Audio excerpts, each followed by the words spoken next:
What is your American dream? My American dream is one day opening my Fifth Avenue craft couture shop, classy men and women's style. The first African-inspired clothes and accessories on Fifth Avenue. Right in front of Trump Tower. Successful and free, you know? Yeah, it's all about being successful. My American dream is to be one of the best known chef there is. Yeah, that's where I want to be now. I want to be known. And to be the best I can be. My dream is to be with my family and be able to take care of my family the best way I possibly can. I've had 2 more children since I've come here, and being in the United States has its benefits for my children. Everyone has a right to the American dream.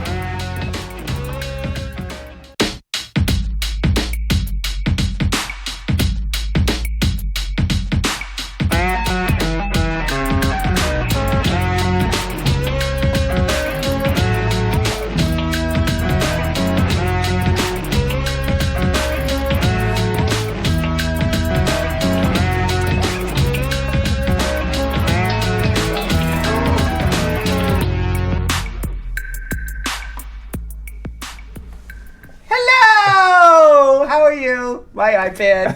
And my name is Brad Bernstein. Today is Friday, January 17th, and I have finally, after 51 years on this earth, have achieved my American dream, because I am joined not only...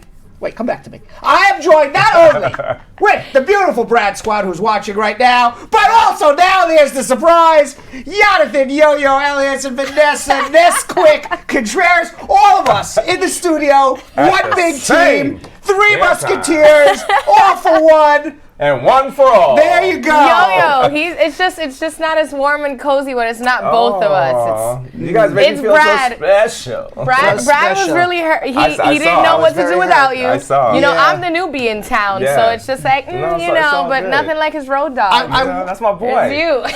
I wonder if, by the way, before we get into our show, if I can make it a special announcement. Go for it. To Pizza. Yes. Okay. Pizza. Oh my goodness. If you are listening right now, please take the pizza out of your mouth, quietly walk into our studio, and figure out why this is black right now, because I can't see anybody on Instagram, and I am not able, Pizza, to figure this out and also do a show. So therefore, let's see how fast she's listening. Right. Okay, let's see. Well, let's continue with the show. No, there's no show. What? No show until Pizza. Then let me talk about my night. There she is. All right, there she comes. Brad, Pizza. Finally. Finally. Play it cool before we started the show. All right. Cool, Uncle Brad. So, Yonathan, Yo-Yo, Elias. Yes. You missed a great show yesterday. I did. I saw it. It was fabulous, actually. I saw it. It was really Was it? one of our best shows ever. Wow. And you missed it. Without You missed it. And everybody was there. All of the entire Brad Squad. All the thumbs ups were going up. Yeah, I'm going to tell you something. Anyone who's anybody was watching. And part of our show. We were just missing one cog. Dang. The hype is real. You can't miss another show. You're you not can't miss allowed. another show, because every time you miss a show, hype. it's the greatest show ever. So maybe I should miss more. No. When you're here, it's even better. Imagine how good it would have been had he been here. It's working against us. I think he was trying to he was going in one direction and then he was like, this is backlash. Right. I was trying to use guilt, but apparently it completely Baby boy had brushed it right off the shoulders. Right off the shoulders. Baby boy's like, I don't gotta be here. No. They need you, Brad. They need you. I missed you guys. How was The Lion King? So last night I went and got to see The Lion King, and they gave us box seats. This was my first Broadway. Was it that? I didn't know. Yeah, my first Broadway. So you saw I had my little African gear because I knew I was going to go backstage and meet everybody. So Nala, who's Adrienne Walker, took us backstage after, and that's her right there. Amazing, phenomenal. Which one is Nala? Nala is Simba's girlfriend. Simba's girlfriend. Yes. Got it. Okay. So she's the main girl. That's the one Beyonce played in the movie Lion King. And you see, like, it was just amazing to actually be on the stage and see all that's those cool. red chairs, go in the back seat, the costumes. It was just an awesome experience. And now I'm a little spoiled because I feel like all my Broadway experiences have to be like this. Yeah. Really? Yeah. Have you like- seen a Broadway show yet, Brad? Have I seen a Broadway please. show? Brad is the Broadway. All right, I'm a song and dance guy. Oh, you're the That's producer. quick. I am, yes. I'm a He's song one and of the dance guy. producers. Yeah. No, he's seen so many. I He seen could a probably lot, put yeah. it on his Yeah. Nice. WMD. What is it? Yeah. What was the last show I saw? Have you seen Lion King though? Of course. Yeah. Yeah. Brad's I like, saw Lion King on for sure. Broadway, and I saw Lion King in Disney World. Oh, nice. Yes. So my friend actually is on another Broadway show, Ain't Too Proud to Beg, and that's the Temptations okay. Broadway. And he saw that I was across the street at Lion King and called me out and was like, so you could go see Lion King, but you can't come see me? I wow. said, hey. Give me the free ticket, And right? he said, I will, and I'm going to take you to the dressing room. So he said, F the backstage, I'm taking you to the dressing room. So wow. now I got Broadway people this. trying to up and up it. I'm going to tell you something. Paperboy's so cool. He's the coolest guy because I go to a Broadway show and nobody calls me from the competing show across the street and says, Uncle Brad, I can't believe you went to the different show. I'm giving you free tickets. I never get that. He goes to one show and people are screaming at him. How come Baby Boy didn't come to see me? Is your friends. nickname Baby Boy? No, that's exactly there it is. There it is. No, There they're it is. friends. Just talented friends, though. Yeah. And by the way, talking about pizza, I do follow Nesquick on Instagram, and I saw that. I'll tell you what I saw. Whoa, what'd I you saw see? you having pizza last night, Oh, right yes, I after did. the show at Basil's Pizzeria Damn. in New Calling Jersey. you out. And I'm calling you out because we had a wonderful show, one of the best shows ever. Uh-huh. By the way, I'm guilting you again. Yes. So you would think after such a fantastic show, Right, here it she is, would the say, shade. She would say, "Hey, boss, you want to come with me for pizza?" Dang. No, she's got to invite all her friends, everybody she knows. It's a huge party there, a huge party at this Basil's It's not. Pizza. I mean, like people she met at the laundromat What's in 5 his years mug? ago. What's She in met the mug? she met somebody at the laundromat 5 years ago. She invited them. They She were there. can't invite me. Is this serious? It is very serious. Brad Squad, let's thumbs up because Brad is hurt today. I don't know who hurt Brad. Please. Oh yeah, it's a whole list of people who hurt me. I have it all here. It's Thumbs all on up. here. The whole list of Thumbs people. up, guys. All right, let's go say hello to the squad. Carol Anderson, the Tiger. How are you, squad up? I'm only kidding. We love each other. Lady Kate Right. Charles, Jessica Levy, Joelle Reed. How are you, Carol Anderson, the Tiger? Annie Palmer, Sandra Salinas says on time. That is right, because Yeah. it's Friday. Yay! Yeah. You can announce Yes, it. it Weena Gwen, how are you? And let me go down here. Deion Watson joining us. Marjorie Thompson, squad up.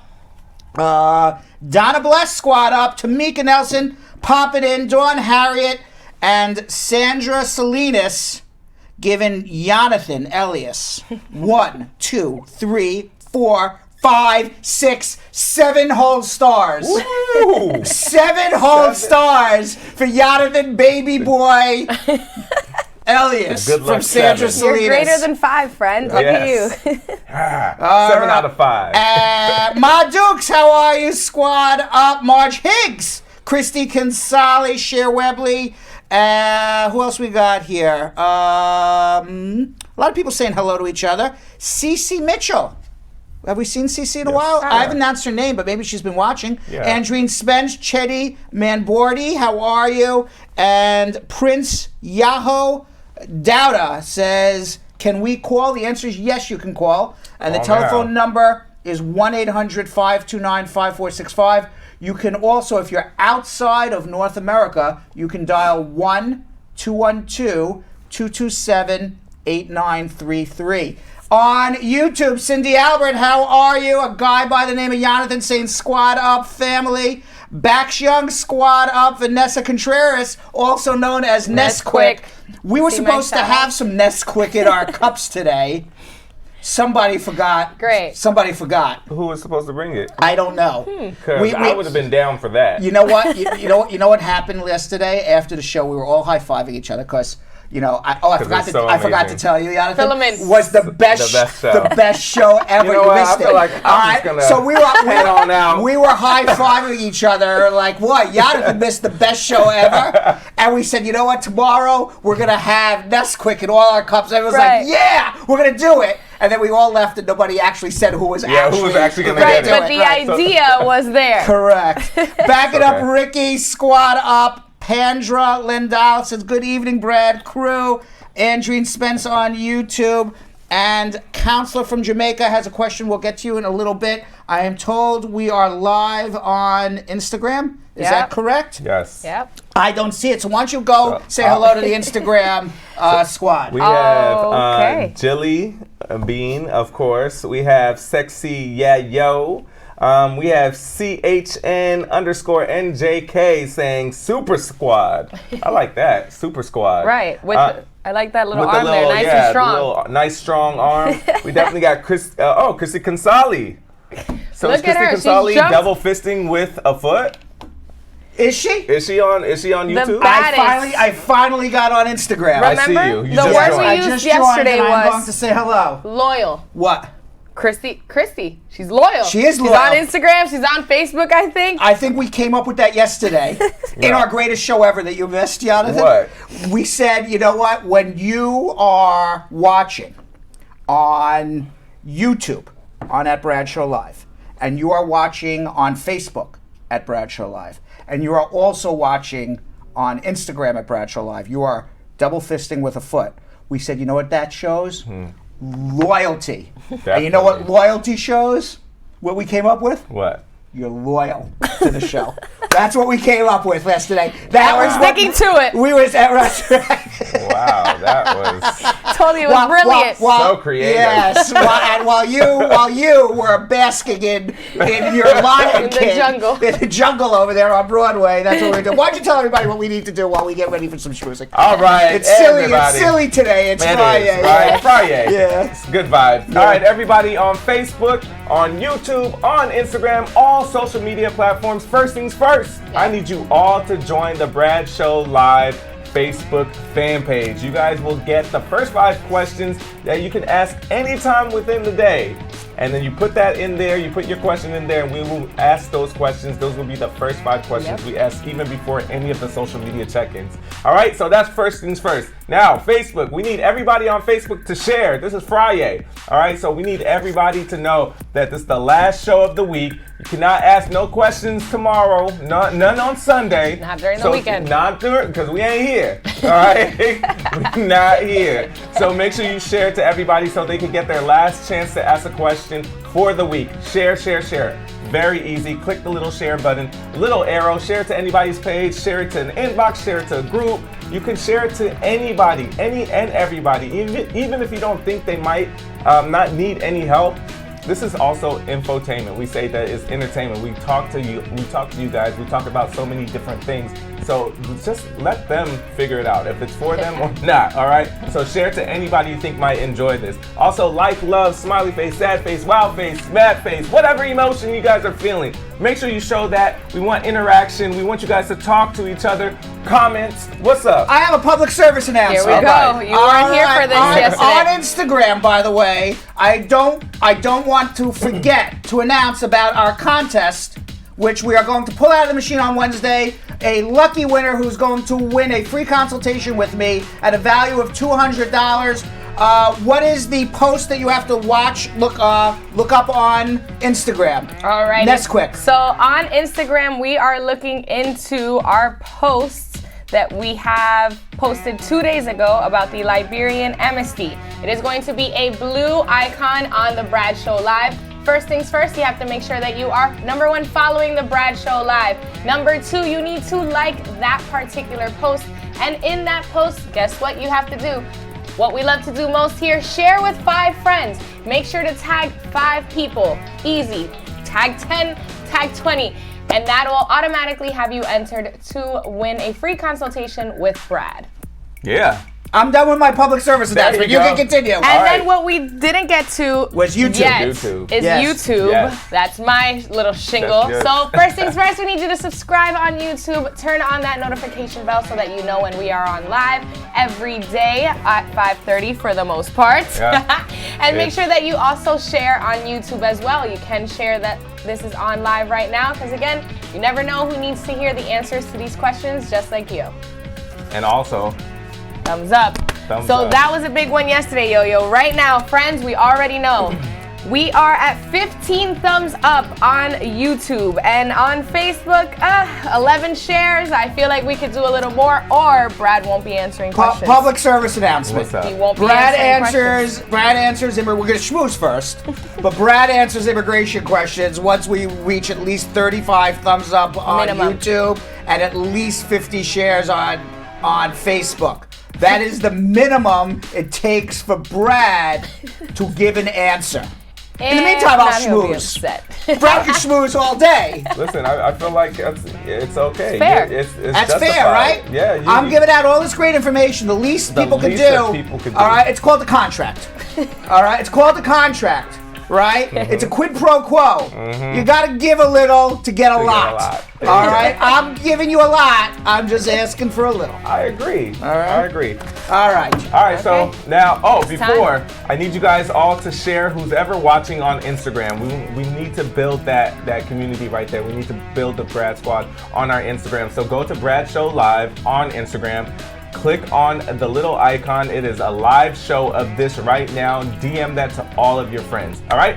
Now it's time to get the 411 on what's going on in the world. This is Schmoozing with Brad. All right, so the impeachment is going to be starting Tuesday, the day after the official celebration of Martin Luther King's birthday, although we do know that Martin Luther King was already born a few days ago, On 2 the days ago, on the Right. 15th. Yes. We're celebrating it on Monday, I guess that would be the 20th, what is Monday the 20th, and the impeachment will start on Tuesday the 21st. Monday is the 20th. Okay, Donald Trump has announced his dream team to defend him in the impeachment. It includes Jay Sekulow, who was his lawyer the whole time, the White House counsel Pat Cipollone, Alan Dershowitz from O.J. Simpson fame will be coming in to discuss the constitutional issues involving whether or not Trump should even be impeached,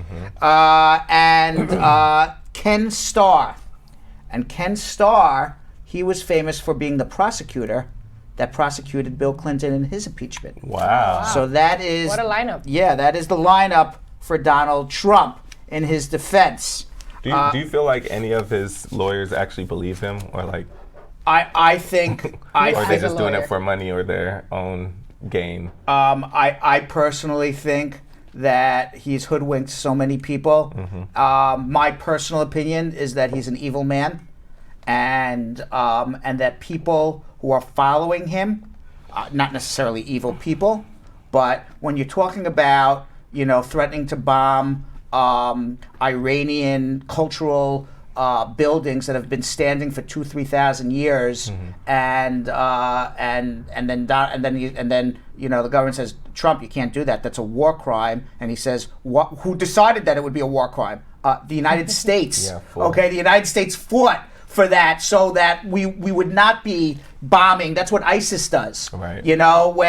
When he pardons somebody who in Afghanistan under military tribunal was stripped of his rights as a person in the army and was dishonorably discharged for murdering people, innocent people, and witnesses watched it, and Trump abdicates him from doing that, exonerates him from doing that, on top of what the generals wanted, and then honors him at Mar-a-Lago. That's an evil person. Yeah.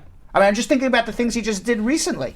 Okay, having Lev Parnas investigate the ambassador to the Ukraine and follow her around as if they were going to kidnap her or kill her. Yeah. It's an evil person. It's not a politician now. Right. It's one thing to be a politician and to be like the dirty trickster. Be a little shady. Be a little shady. Every politician's shady. Yeah. Right. All right, because if you're going to be an honest politician, you're not going to get too far in life. All right? You're probably not going to win that many elections. All right? That's a fact. It's a fact. Politicians lie all the time. Right. But this guy has brought lying and evilness to a whole Another level. level that nobody ever really thought about before. So now Donald Trump, he's actually the third person to be impeached.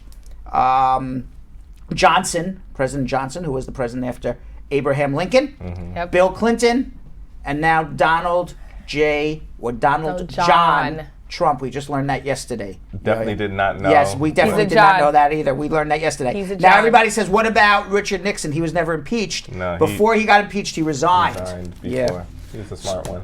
Yes. So now Lev Parnas, right, talking about Broadway, right? He looks like he's right out of that musical, The Producers. The Producers. Okay. Now he said he's going now against Donald Trump because he's scared. He says he's now afraid of the Justice Department, the Attorney General Barr, than any criminal that is out there right now. He said on Rachel Maddow last night, that's the tool they're using. They're trying to scare me into not talking. I regret certain things that I did. Trump is a cult leader. It was like being in a cult. I don't think Trump is organized crime. I think it's like a cult leader. He added the difference between why Trump is so powerful now and he wasn't as powerful in 2016. He says it's William Barr because the Attorney General is protecting him. Parnas also analyzed all the evidence, sitting back, and he understood that Vice President Biden did nothing wrong.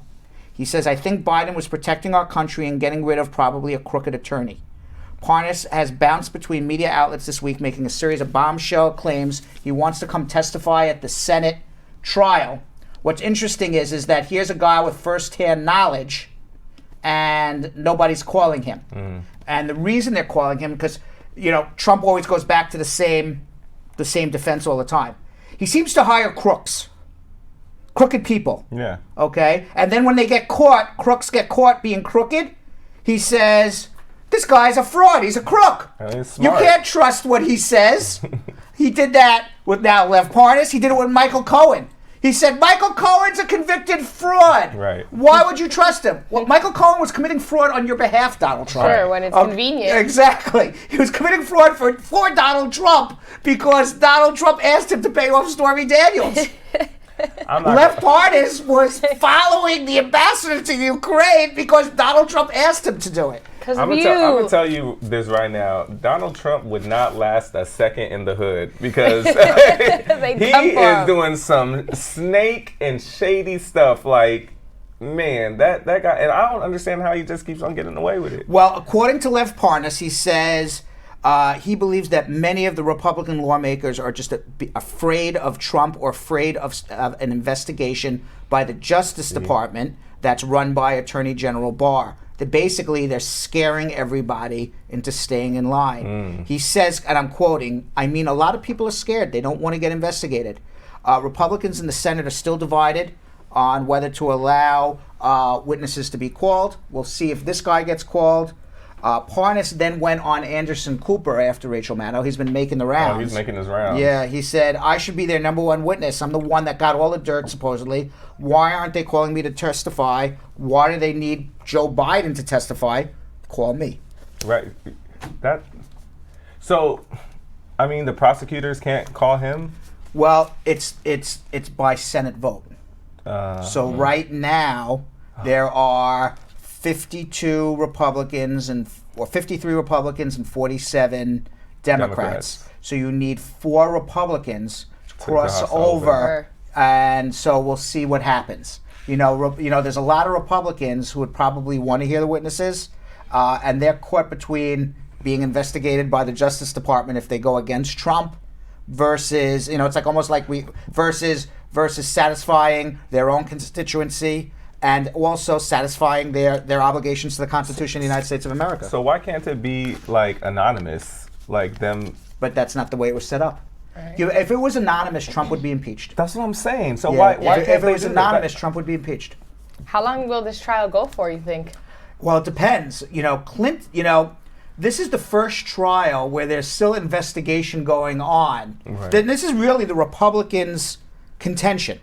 They're saying, you're bringing, you're saying this is very serious stuff, and you're bringing this to the Senate, and meanwhile, more and more evidence keeps coming out. Why is this race to get Trump out so fast? Obviously, it's political. That's what they're, instead of doing a thorough investigation. The Democrats, from their point of view, says, well, Trump's obstructing any of the witnesses from coming forward. Right. So now we have to go to court.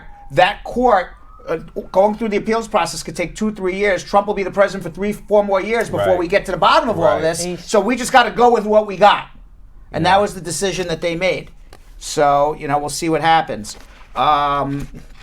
Meanwhile, Donald Trump, when the Iranians sent the missiles off to the U.S. bases in Iraq, and he tweeted, "All's okay, nobody's hurt," and I'm paraphrasing. Turns out he was not necessarily saying the truth. I had it when we first mentioned that news the other day. I was like, okay, I can't wait until we get a little more insight on this, because there's no way. Yeah. Well, 11 service members were treated for concussion symptoms after the Iranian missiles hit the air base in Iraq. 11 American troops were treated for concussions, brain injuries after the Iranian missile struck 2 Iraqi bases where the service members were stationed. Now, we had service members who came back from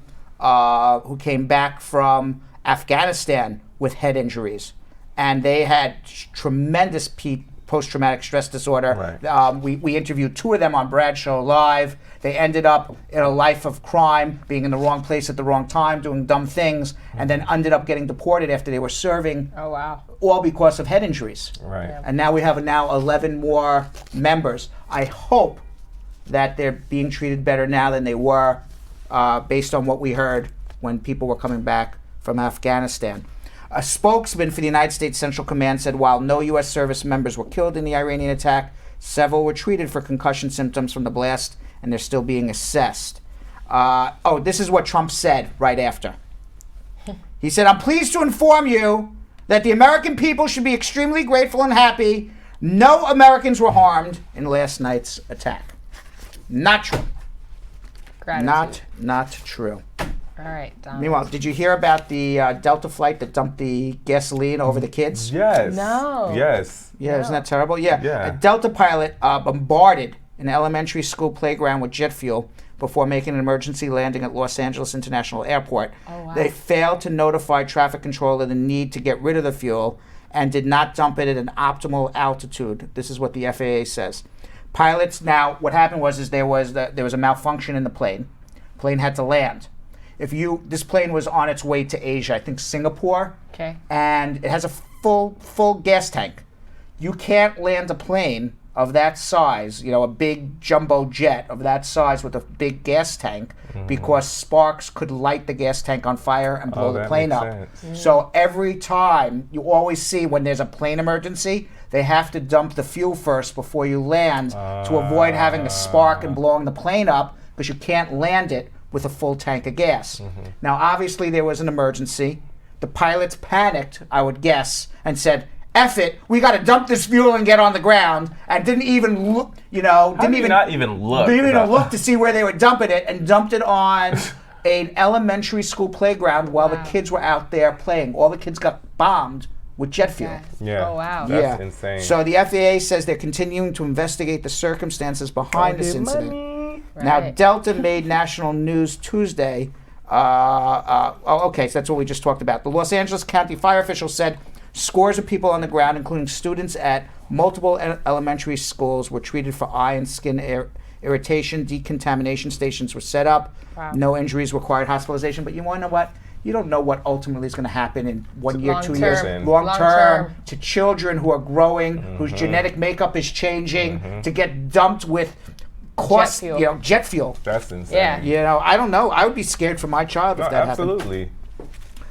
It's finally raining in Australia, Oh. which is really nice. I was glad to see that. They got 3 inches of rain overnight. It's the first significant rain in months. Wow. Yeah, so they helped. Now, these downpours have helped extinguish 32 bushfires in New South Wales. Oh, good. They still have about 120 still burning. Over the weekend, the Bureau of Meteorology expects another 1 to 3 inches of rain. Hopefully, that will put out some more of the fires. So hopefully this will be the beginning of the rain season for Australia. Nice. The firefighters are exhausted. They can't battle it. They're losing. It doesn't matter how many firefighters you stick out there. It doesn't matter how many, fire hoses you stick out there. They're losing. Yeah. And until Mother Nature puts out the fires, there's a problem there. They need it the most right now. Now, the rain helped clear the bushfire smoke blanketing the Australian capital on Wednesday. The smoke was so thick it caused the closure of an airplane runway at the Melbourne airport. They couldn't land planes there. You can imagine living in a city filled with smoke. From fire, and it's so thick that even with advanced radar on an airplane, because I mean, think about pilots land in snow and rain and fog, and hail. That was such thick smoke you probably couldn't breathe it. Yeah. God knows what you're breathing in your air. God knows how many people are going to die early of all sorts of lung disease as a result of breathing all of this. I know, like, living, being from California, we had brush fires that were pretty big as well, and it literally looks like the end of the world. Like, the whole sky is red, the sun is just like a big red circle. You could look straight at it.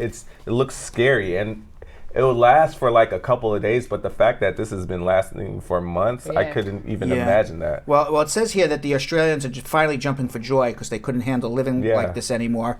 The national death toll from bushfires is 28 people have died since January 15th. Wow. Over 46 million acres of property has been destroyed by fire. Over 1 billion animals have died. And many animals and species never to be seen on this earth again. Wiped out entire species of animals, because Australia is very special in the sense that they have animals and species and plants on Australia that don't exist anywhere else in the world. Now, they say that dark smoke from Australia is now starting to circle the Earth. That's how bad it was. Oh, wow. Yeah. NASA reported that the unprecedented masses of smoke created by bushfires in Australia returned to their continent of origin after drifting across the Pacific Ocean and circumnavigating the globe. Yikes. And the Google Earth images from the agency show that trail of brown smoke as it made its way around the world. Fire-induced thunderstorms provided a pathway for the smoke to enter the stratosphere, traveling thousands of miles from Australia and affecting atmospheric conditions on a global scale. Believe that? Mother Nature is not playing games. Yeah. She's upset. Now, we have never had, maybe in California, but never a continent. I mean, Australia is a continent that was on fire. Yeah. We've had states and sections of states on fire.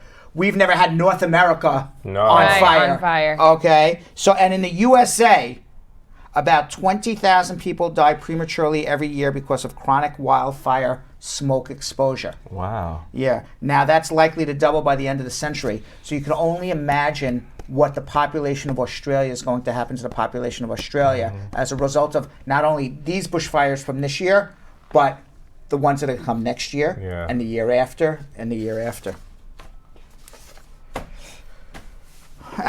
We might as well talk about this since we're talking about it anyway. Yeah. What's up?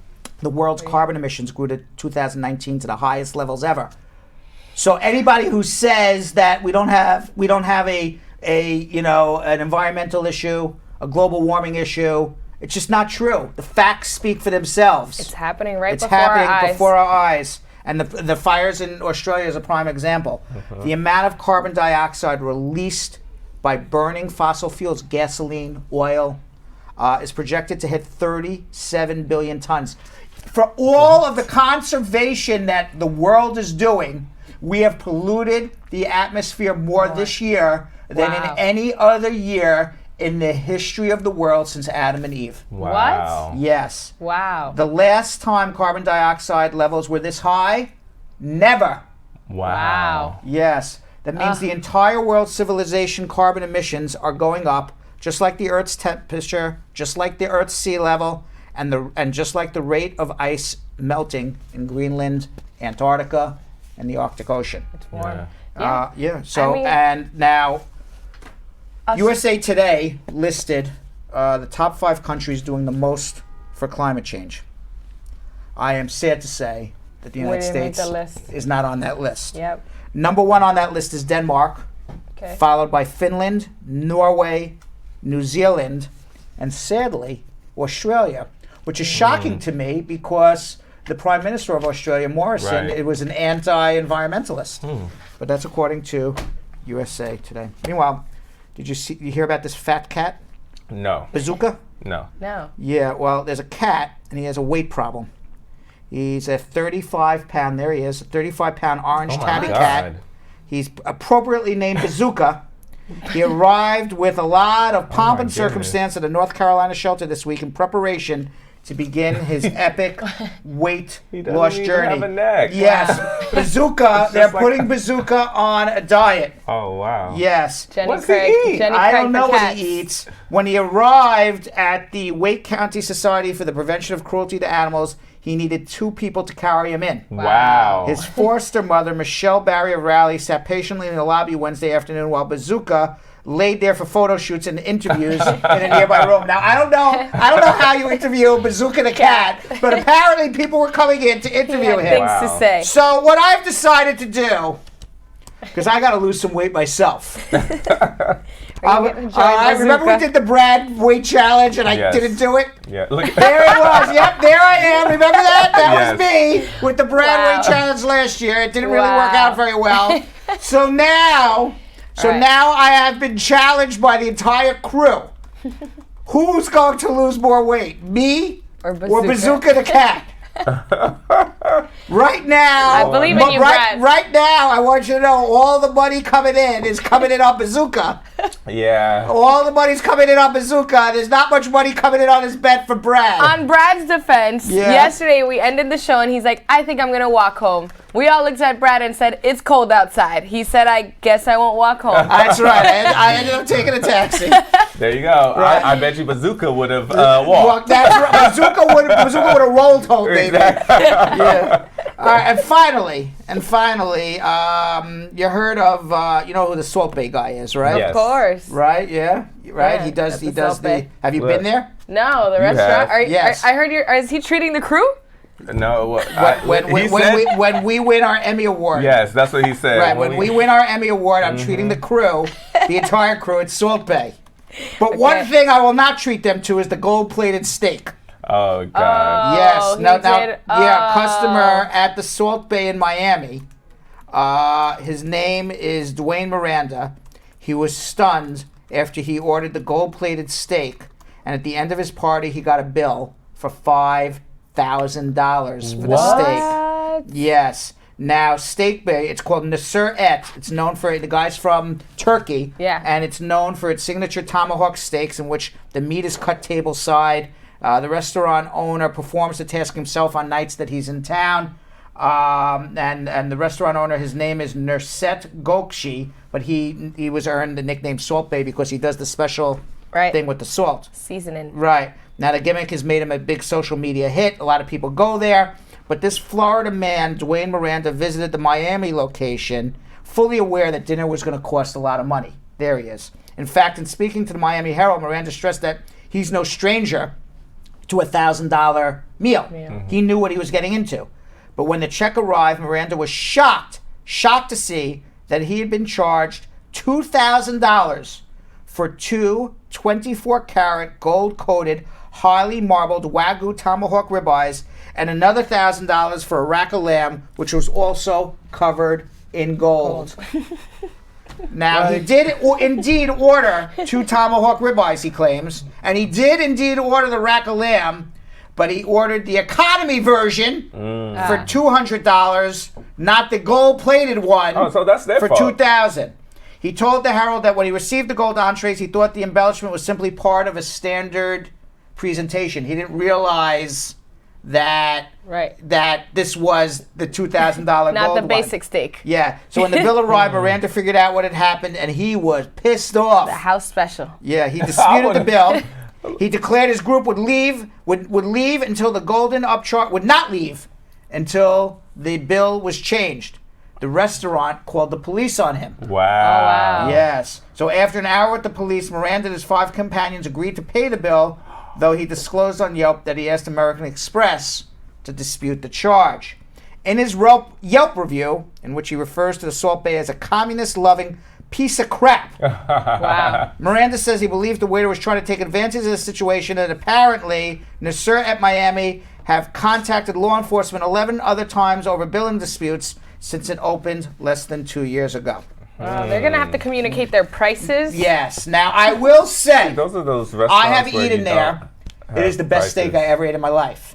Now, I never eat the gold one. I ate the economy one. Right. But it is the best steak I ever ate in my life. And I'll tell you one other quick story about gold-plated food.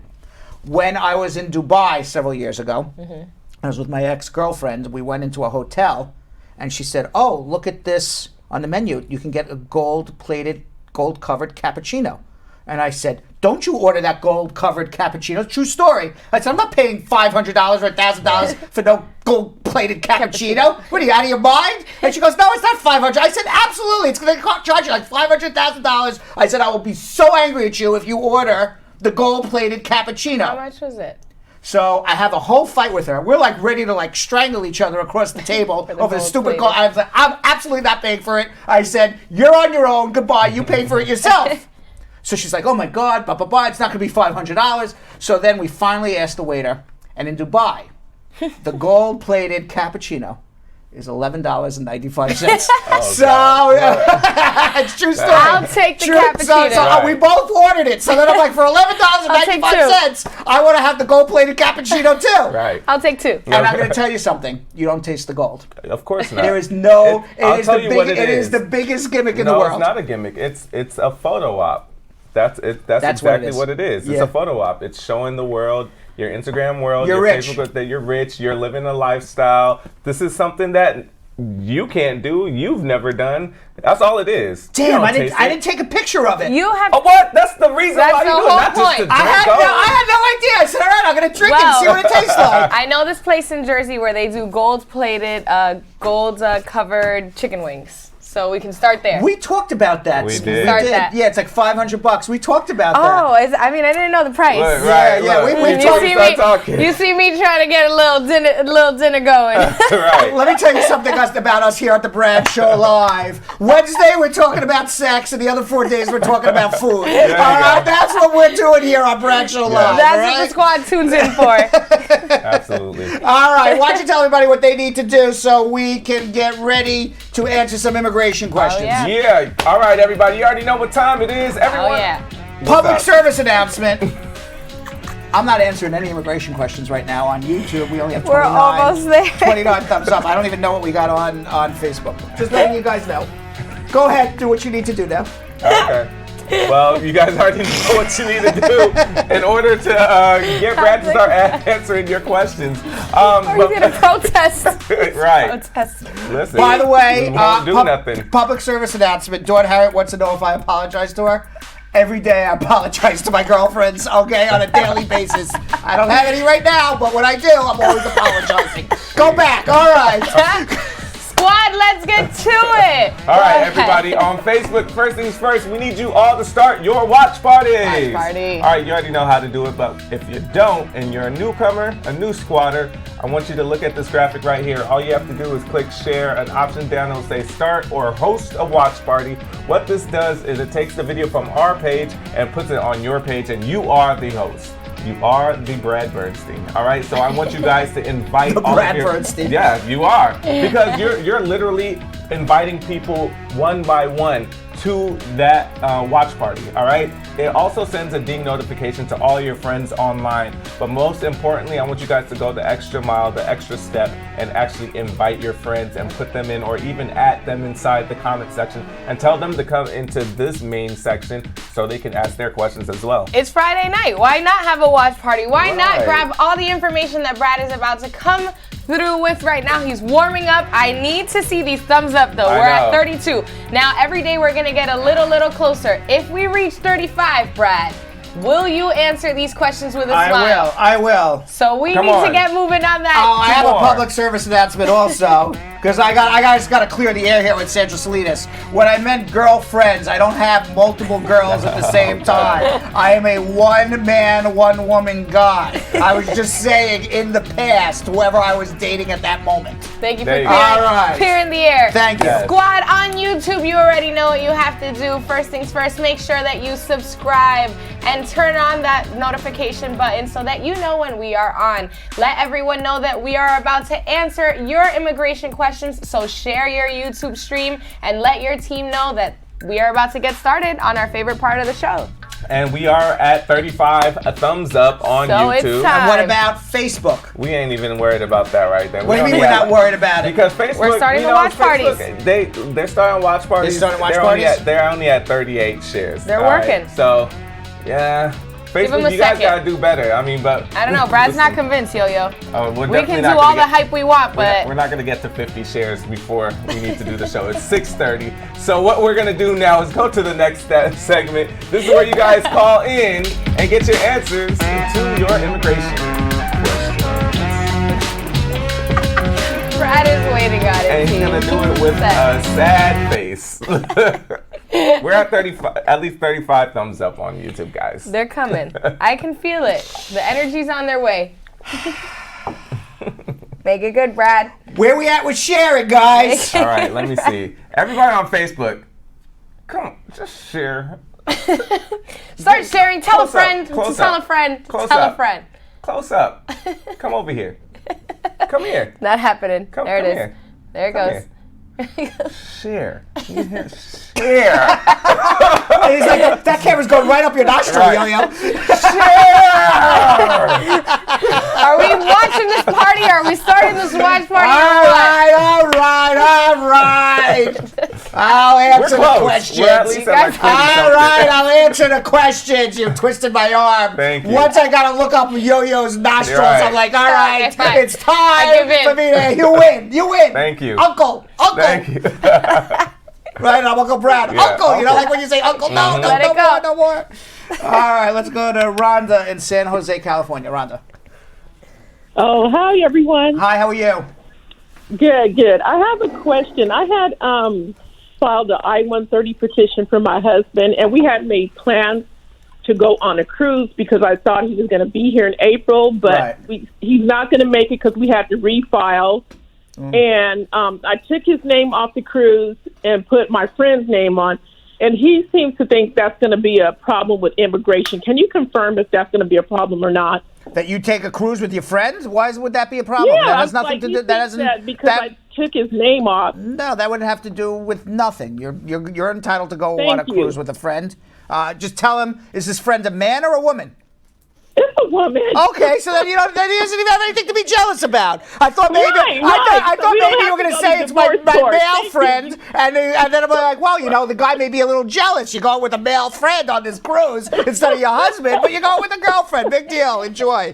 All right. Right, okay. All right. So no problem No with problem. immigration. No problem. I told him that, but All he right. don't want to listen to me. Yeah, okay. Thank Tell him you. to listen to me. All right. Goodbye. All right. All right. Thank you. Let's go to Sammy in Cattonville, Maryland. Sammy, Hello, Brad. how you doing?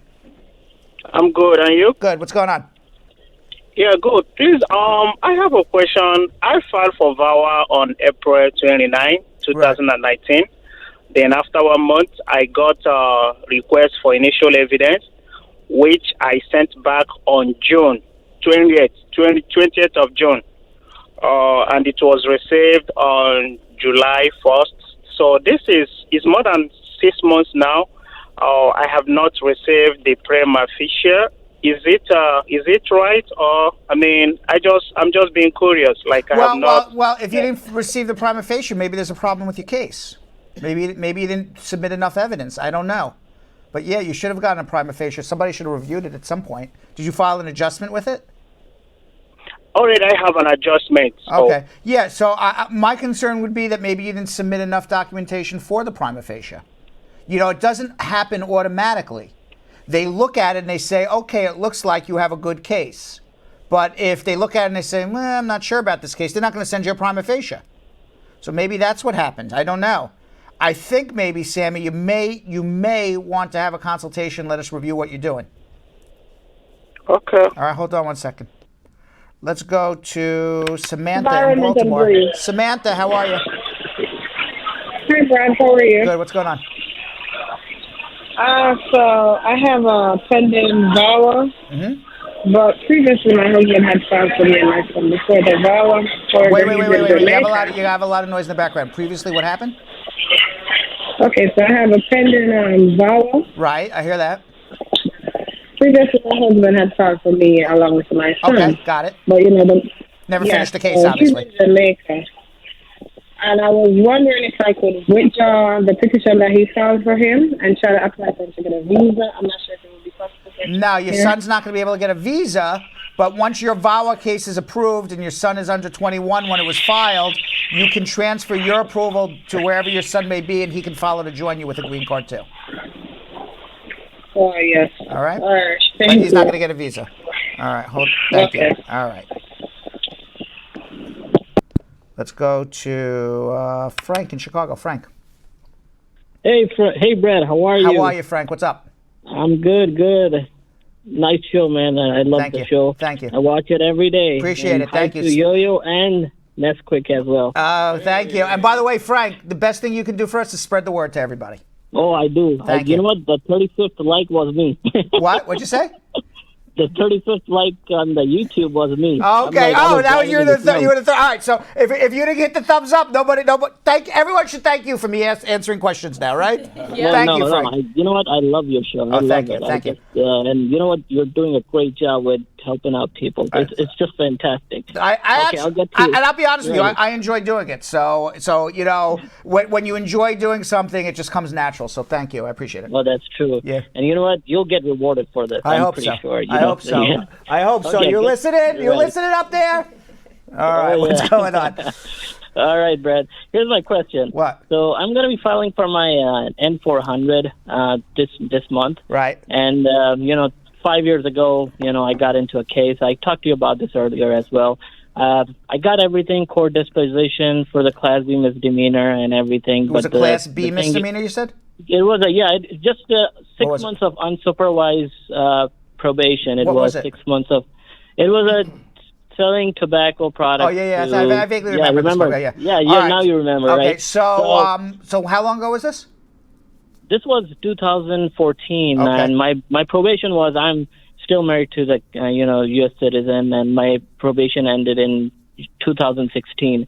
When I went to the county clerk office, I told them that I need a certified probation letter or something in writing that I've completed it. But they just printed out a piece of paper telling me that this is going to work because you were on unsupervised. So there was no probation officer assigned to you. So, we cannot give you something in certified. So it does show that I have completed it. That's all you get. That's all you get. I mean, you can't ask the county to give you something that they can't give you. So bring your certified disposition and bring the letter that the probation was done. Yeah, I have the certified. Right. They're like, we can only do the certified on the the disposition, but we don't have, and we can't give you any certification on the probation. We can just show it to you that it was completed. I'm like, okay, that's all. Well, that's all you can do. That's all you can do. I mean, sometimes that's what clerks, do, and there's nothing you can do about it. And I hope immigration doesn't give you a problem for not being able to give something that's impossible to give. Right. You'll explain to the immigration officer. I assume they'll accept it. Right. Thank you very much, Brad, and keep up the good work. My man. pleasure. Good luck. Call us back when you're a citizen. Oh yeah, I will. I watch it every day. I watch your show every day. Doesn't matter how tired I am, but I'm going to watch your show every day. And Frank, I got something in common with you. No matter how tired I am, I do the show every day. All right. So you're killing it, man. All right. Thank you. Thank you. Take care. Bye-bye. All right. Let's go. Mushfuckle. Did I get that right? Mushfuckle? Mushfico. Yes, that's right. Mushfico. Mushfico. Oh, it's good. Right. Okay. What's going on? Yes, I'm from West Palm Beach, and I would like to know that if I apply for my mom and dad, how much sponsorship I need to do, because me and my wife here, does anything change? Well, are your parents in another country? Yes, from Bangladesh. All right, so you got to be 125% above the poverty level. How many people are on your tax returns between you and your wife? Me and my wife, that's it. That's it? All right, and you're bringing two parents over. So if you're over, between the two of you, if you're over 35,000, you're 125% above the poverty level.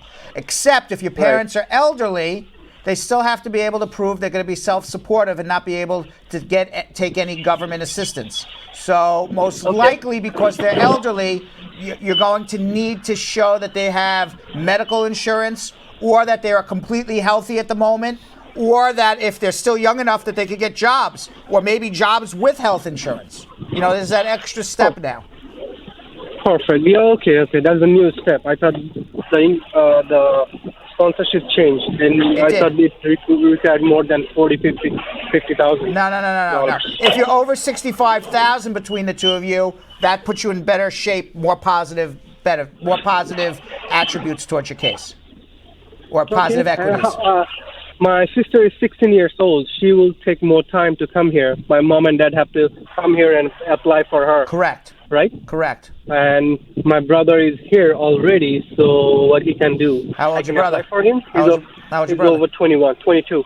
Your parents would have to file for him. He would have to do a provisional waiver down the line, go home and come back. But that's years and years down the line.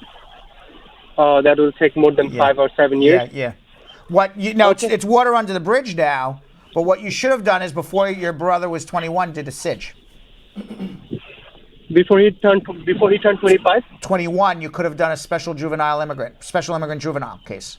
But you can't do it now once he's over 21. Because his parents aren't here. You could have got guardianship and he could have done a SIJ because he has no parents here. But once he's over 21, you can't. It's water under the bridge. I just wanted to tell other people who may be in your boat. Right, but I just got citizenship like 3 months ago. You could have done it as a green card holder. You could do it as someone out of status. You don't need, but it's water under the bridge, unfortunately. How long it takes usually would that? It would take 6-9 months, but you can't do it anymore. He's over 21. Oh my God. Yeah. Okay. All right, but all right. Thank you very You're much. Welcome. And one more thing. How long does it take? I already applied my I-130. It's about 12-15 months. 12-15 months to get your parents here. Yeah. 12 to 15 months. Thanks for your help, All Brad. right. Good I'll luck. talk to you then. Okay. Bye-bye. Thanks. Let's go to Debbie in Hartford, Connecticut. Debbie. Hello. Hi, Debbie. Hi, Brad. I have a question for you. If a person is on Medicaid, can that person apply for her citizenship? Yes. Yes? Yes. All right. Thank you very much. You don't need, poverty guidelines don't affect citizenship. Let's go to Andrea in Hartford, Connecticut. Andrea. Hello. Hi, Andrea. Hi, Brad. Good afternoon. Good afternoon. How are you? Yes, I'm just calling to say something to you. I do a filing for abuse for me and my daughter because I'm abused. And I did it almost a year now. I got OSCE and I got the food stamp, right? So now I went to see my lawyer and she's saying, because I said to her, I don't want the OSCE and stuff. I just want a work permit to work. She said, she's gonna have to do the adjustment of status. I thought when I went there first, she would do the adjustment of status. No, you have to. In order to get a work permit on VAWA, you either have to get the I-360 approved, which takes 18 to 24 months, or what I do with almost every case. It's very rare I don't do it. Is I file the adjustment with the I-360 because I know the work permit takes so long, and then you get a work permit right away. So that yes, that's what should have happened. But better late to do it now than never. Okay, but it's over a year now, so she just gonna do the the adjustment. Do it now. Should have been done a year ago, but certainly the longer delay, the longer it's going to take for you to get a work permit. So do it now. Okay. All right. Okay. Thanks. Okay. All right. We're going to come back to more immigration questions in about 1 minute and 48 seconds. In the meantime, in today's Spar Bernstein Attorney Close-Up, tax attorney Carmela Waldron talks about why you need an attorney if you're audited by the IRS, how the Tax Cuts and Jobs Act has changed tax filing, and a common misconception people have about taxes. Let's watch.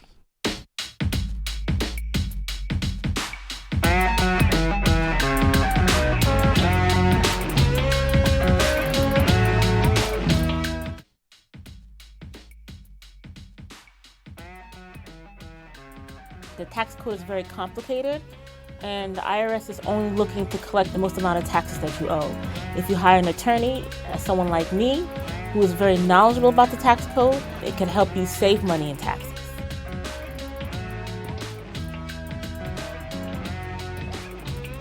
Under the changes that were made in the new tax law, the Tax Cuts and Jobs Act, that was passed in 2017. There are so many changes that were made to the tax code, and I actually saw refunds decrease. So when you hire an attorney like myself, it can tell you ways in which you can save money in taxes. One of the biggest misconceptions of the tax law is that people believe they don't have to pay taxes.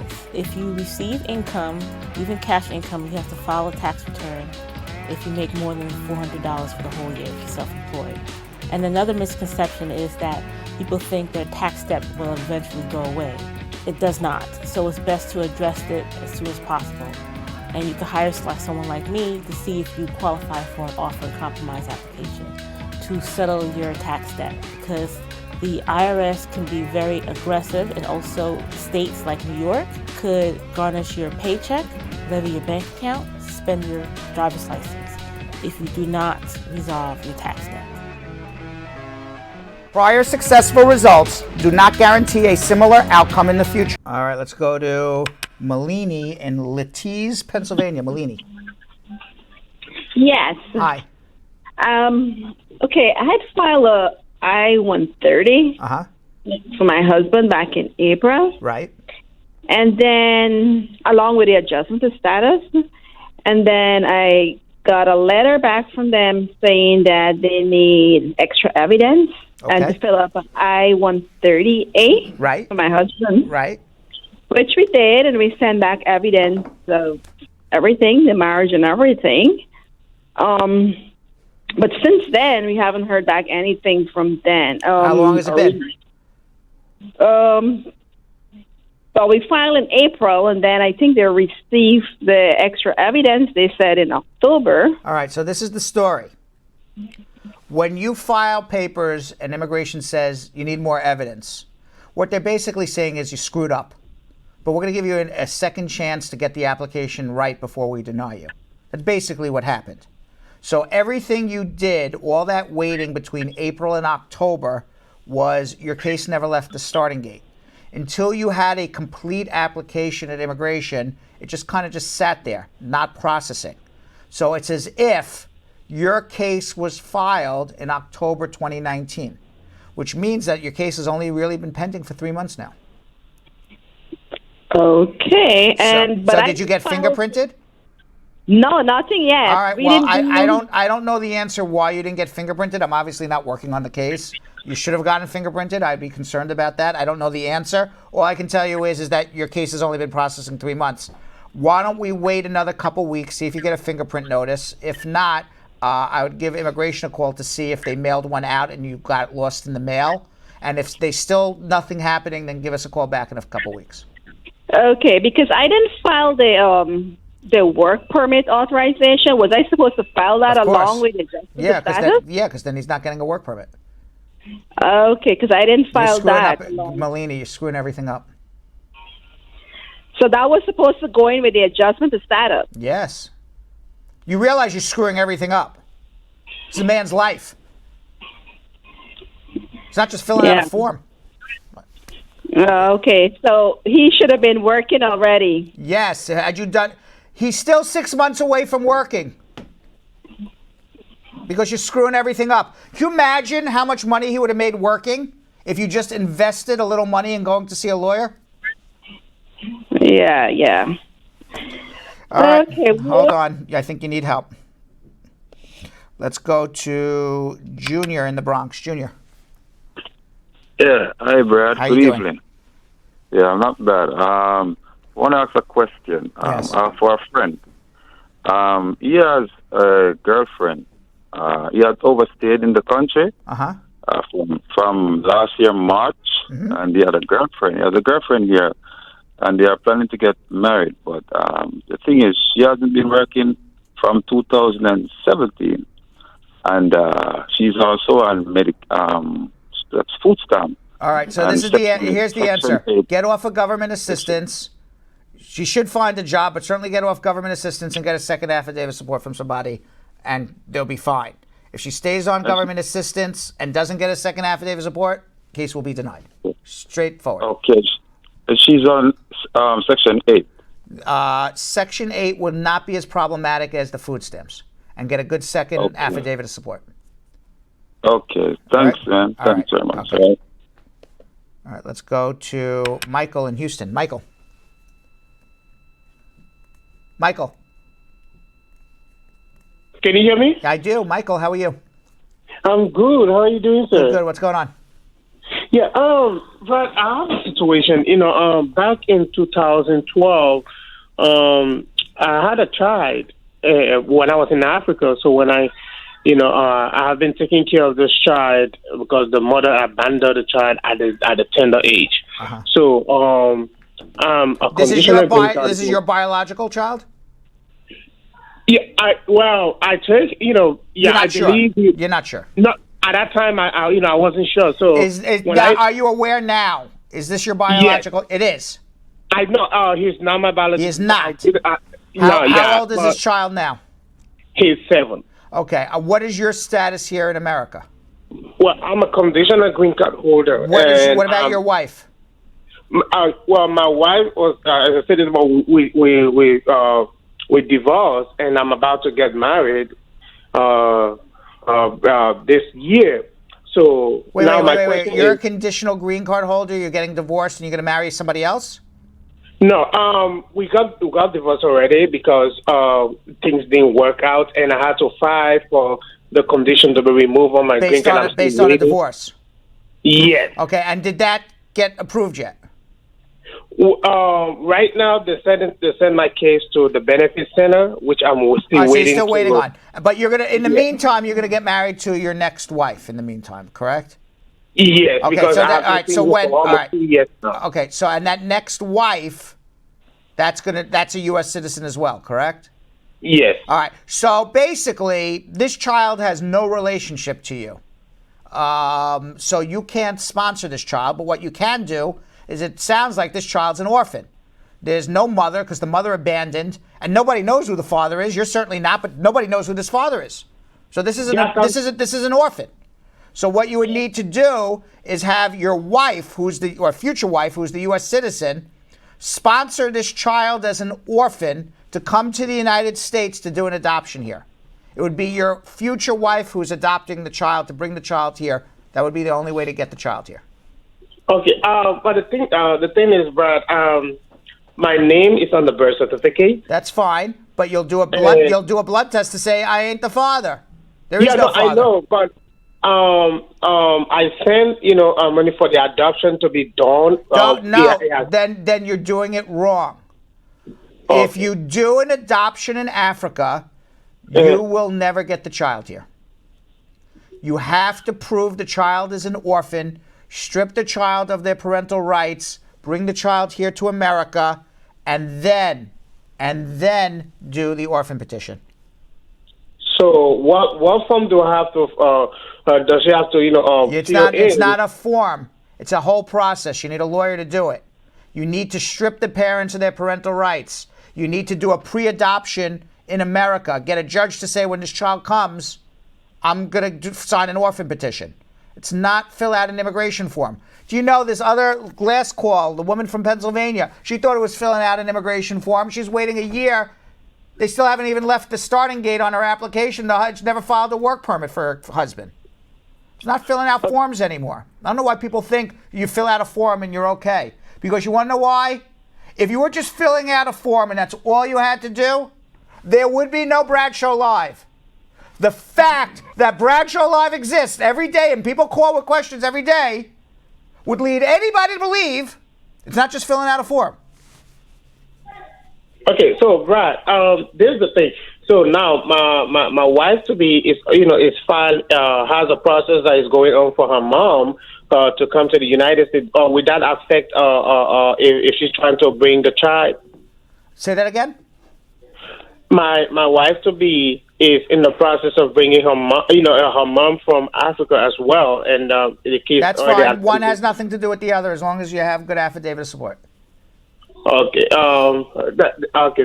Thank you so much. So, I already have a pending case. That I have to hire you, but that I have to do a consultation. So now, yes. Hold on. Hold on. You have a lot of issues. We got to get to the next call. Have a consultation. Let's go to Kenmar in Gulf Shores, Alabama. Kenmar. Yes. How are you? It's Kenmar. Yes, Brad. I have 2 questions. Go ahead. Yeah, the first one is me and my wife, we're still together for almost 4 years, but I have a situation where I was charged with a domestic dispute in the third. Yes. And my lawyer is trying to get a deal, which is a 12-month withheld adjudication. So I just wanted to explain what is a withheld adjudication. Where is this? What state? Alabama. Withholding of adjudication, generally, I don't know what the Alabama Penal Code is, but withholding of adjudication basically means is that as long as you stay out of trouble for 12 months, they will not make you plead guilty and sentence you to anything. So they're going to basically just hold the case in abeyance. And once you get through 12 months and nothing happens, they'll throw the case out. That's generally what it means, although I'm not an Alabama lawyer. So it sounds like to me that it will not be a conviction. Yes, because he's trying to give me that deal, but I said I need a little more time, so they kind of put it off. I need to check it if it's a good deal. I don't know as I said, I don't know the Alabama code. You may want to have a consultation so I could look it up and make sure what I'm saying to you is correct. But that's what generally withholding of adjudication means. Yes, but each state is particular. So if you want me to be certain, have a consultation. We'll look it up. Okay, and the second one was so I'm qualified for citizens because we're still together. So you are not qualified. No, you are not, because right now you have a pending case. So until that case is dismissed, you can't even think about citizenship. Okay. All right. So have a consultation. Hold on. Let's go to Kevin in Newark. Kevin. Yeah, Mr. Brad. How are you? How are you doing? Good. What's going on? I'm good. Everything's good. I received a courtesy letter from USCIS stating that my evidence, they said evidence submitted with your application is deficient for the following reason. Like the civil surgeon certified the exam more than 60 days. Okay. Before the date. So you submitted an old medical exam. Yeah. So go back to the doctor and tell him to fill it out again. All right. That's easy. Let's go to Kimberly in Brooklyn. Yes. Hello. How you doing? I'm fine. I'm calling about I file I-130 for my son. Right. And I get back the letter that is in process, but I have one problem on that letter. His last name came in my last name. Yeah, and what's the problem? And the problem is, but he's in his dad's name.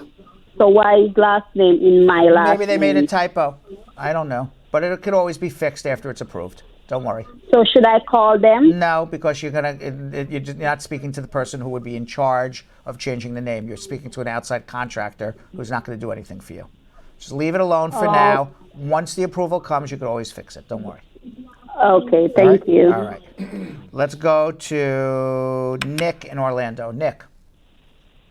Hello. How are you? I'm fine, Brad. I have one question. I have a friend who he went to jail for a battery charge. Right. He's already married to someone in Jamaica. He's not married in the state, and he went to jail, and then immigration has a hold on him.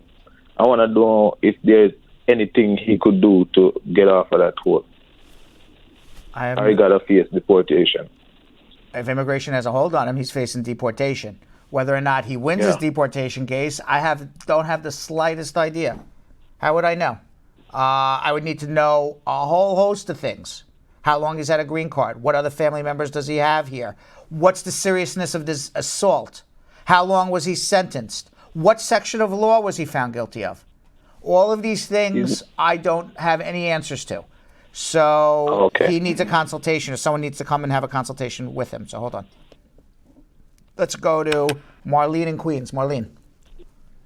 Yeah, hi, Brad. How are you? Good. How are you? I'm good. I'm married to a U.S. citizen, and he filed for me and my daughter, but they said we need a sponsor. So the sponsor did sign.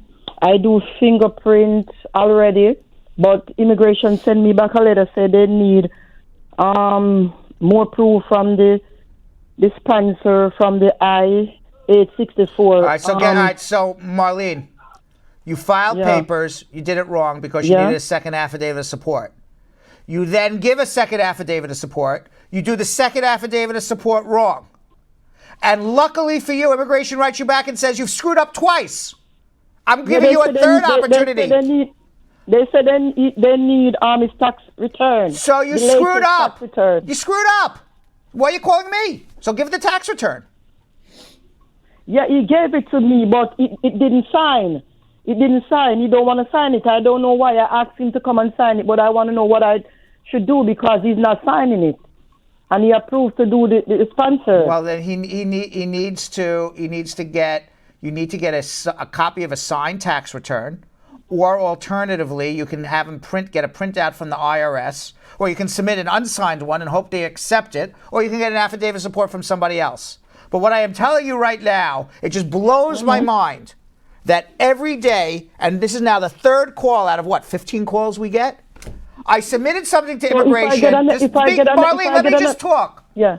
I submit something to immigration, and I get something back, and they said I did it wrong, and then I submit it again, and then they write me back, and I did it wrong again. What should I do, Uncle Brad? I think the first thing you should do is realize that you're not a lawyer, and you shouldn't be doing these things. This is your life, or your family's life, on the line. You get these cases denied, you get put in deportation. And people just think it's just filling out a form. It's not. It's so frustrating listening to. So now what you should do is either the guy wants to help you or he doesn't want to help you. If he wants to help you, he'll do the right thing. If he doesn't want to help you, go find somebody else to give an affidavit of support and do that properly, or go to a lawyer who's going to do it properly. Okay, so they won't red flag me if I get somebody else. Of course they're going to red flag you, but what are your choices? He gave me a tax return from TurboTax, which is 2018, but he don't sign it. So then submit it unsigned. What would you like me to do to help you?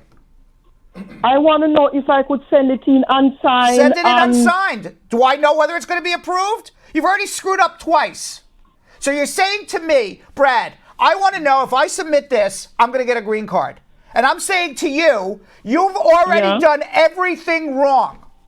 There's not a thing you've done right. And then you call me up and say, if I submit this unsigned tax return, am I going to get a green card? I have no idea what else you did wrong. I don't know whether they're going to accept it or not. I don't know what you're looking at. Something from TurboTax. What thing from TurboTax are you looking at? I don't have the slightest idea. All I do know is, Marlene, be quiet already. All I know is that you're doing everything wrong. So you want to submit the tax return? Go submit it. Go do it. It's better than nothing. Or get a second affidavit of support. Or if you want to be really smart, but so far you haven't, but if you really want to be smart, you go to a lawyer and you say, here's everything I've done. Tell me what I'm doing wrong. I want to get a green card. That's what I would do.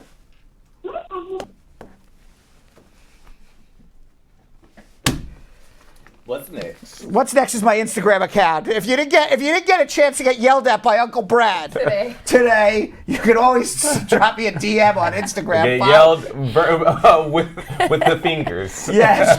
It's all caps. All caps. I can see it now. If you didn't get your immigration questions asked and answered, you can. By the way, it's so frustrating when I'm hearing this. I filed. I did it wrong. I filed. I did it wrong. So many of the same situation. It's the same situation, and I want to know that if I file it and do it wrong again, am I going to get through? No. No. Well, then what should I do? Get a lawyer. Go get a lawyer. Yeah. Well, then if I get a second affidavit of support, are they going to rectify? Yes, because you're screwing it all up. Well, then should I submit the unsigned? Do whatever you want. We can't do this alone. I can't. Squad. We can't do it alone. Yeah. Thank you, Diane Watson. I'm going to drink some water. Diane says, drink some water, Brad. Calm down. Yeah. All right. But you can follow me on Instagram at Real Brad Bernstein if I didn't get a chance. By the way, I love everybody. It's just so frustrating sometimes. And I get very passionate. Lack of knowledge. Yeah. That's all it is. That's what we're here for. So you can follow me at Real Brad Bernstein. If you follow me at Real Brad Bernstein, You can like some of my pictures. It's always a nice thing to do. You can follow me. That's a nice thing to do. But what's the added bonus is if I know you, I've seen you, I know your face, I know your name, I kind of recognize you from watching Brad Show Live, and you have a quick question to ask me, I'll be more than happy to answer it. I do answer all of the questions that come in. A lot of times I'll say you need a consultation, but in the majority of times I just give the answer. And you can even ask the Brad Squad because I answer 10, 20 questions a day on my Instagram. You can also follow us at Brad Show Live. And if you follow the post, it's a blue post that I'm talking about the Liberian amnesty, and you follow Brad Show Live, and you like that post, and you tag 5 people in that post. We have a picture of that post. There it is right there. Getting answers to your immigration questions. If you like that post, you go to Brad Show Live. It's like a Where's Waldo? Yeah. You find that post that you're looking at right there. You like it. You follow Brad Show Live. You tag 5 of your friends. You're going to be entered into a contest against all the other people. You'll see how many people are in that contest. Right now, there's not too many.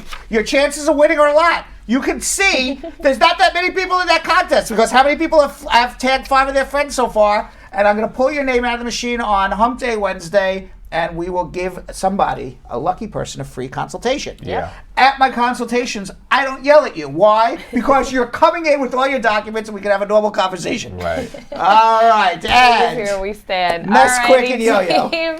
So make sure you follow me as well at Vanessa.Contreras TV. And you can follow me at Yonathan Elias TV on Instagram. All right, so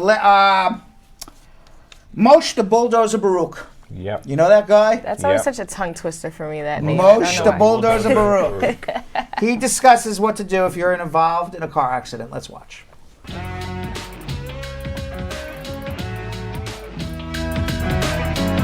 According to statistics, car accidents cause over 40,000 fatalities and on average 2 million serious or permanent injuries every year in the United States.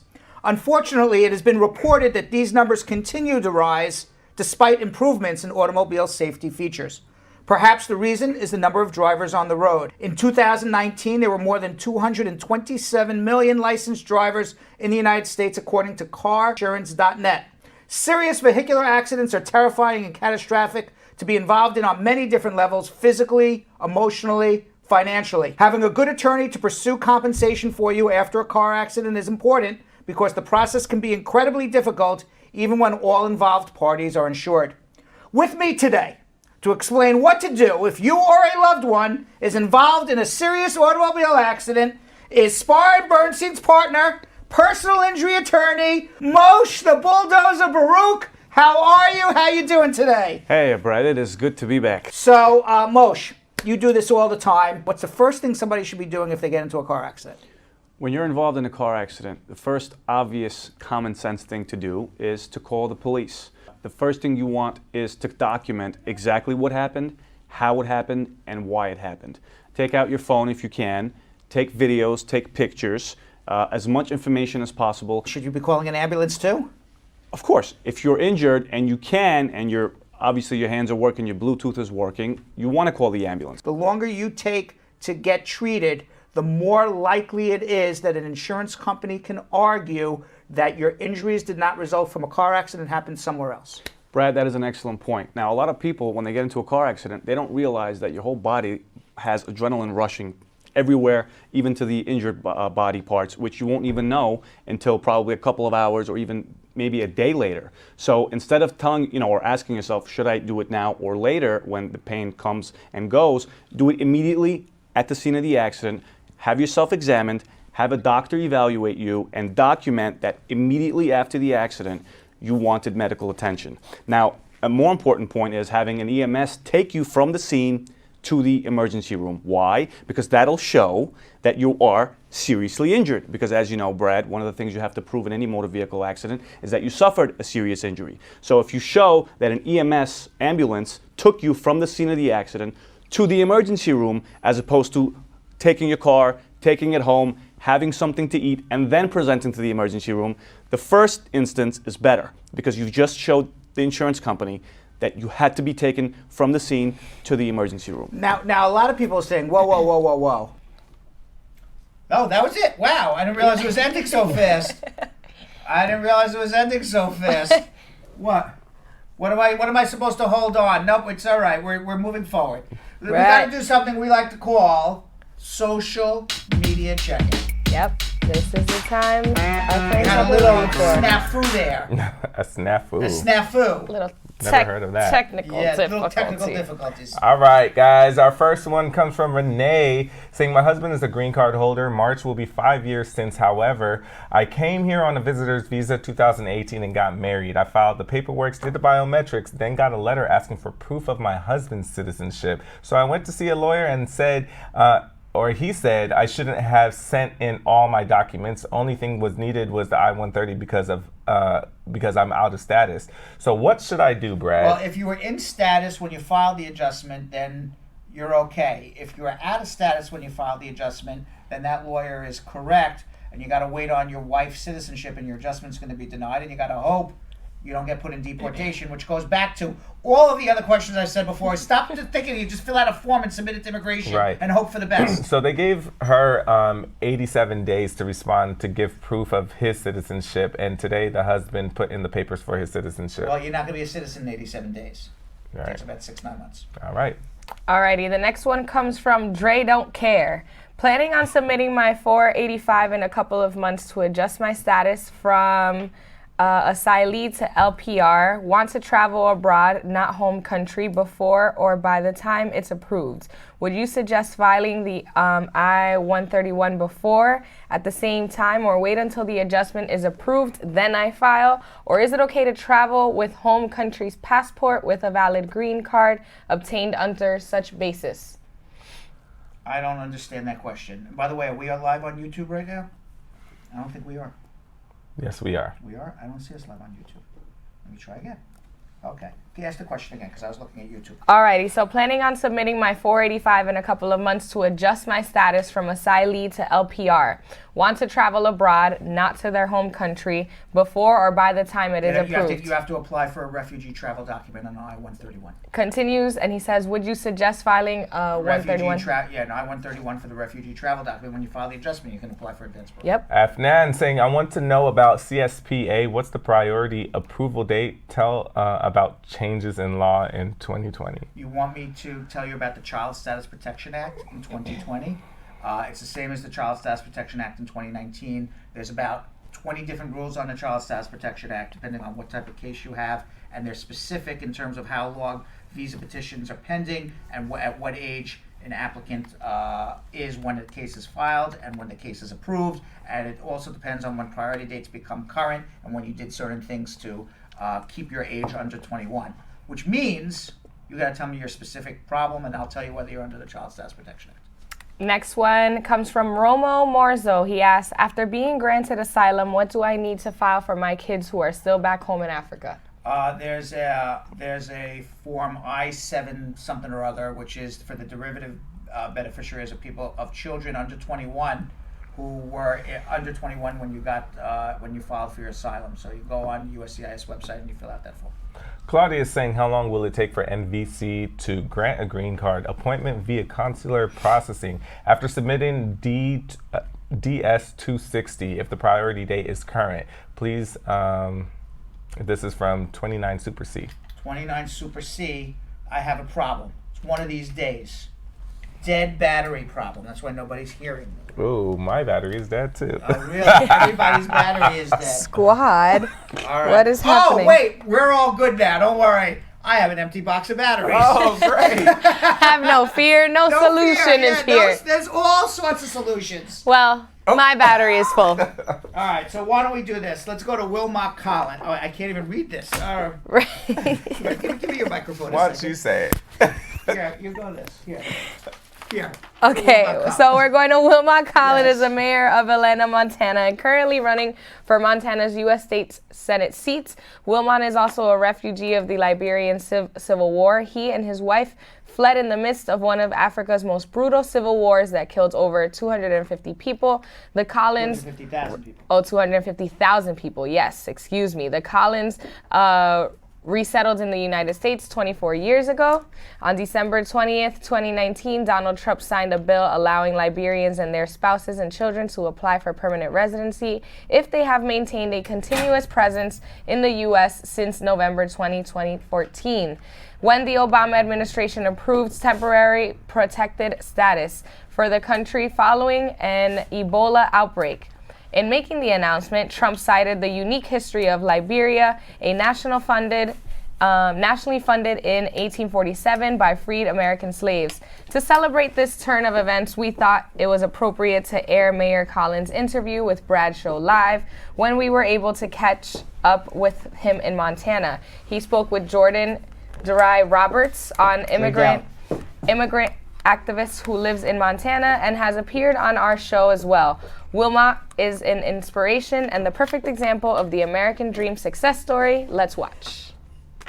Mayor Collins, you were originally from Liberia. What made you decide to emigrate to the United States?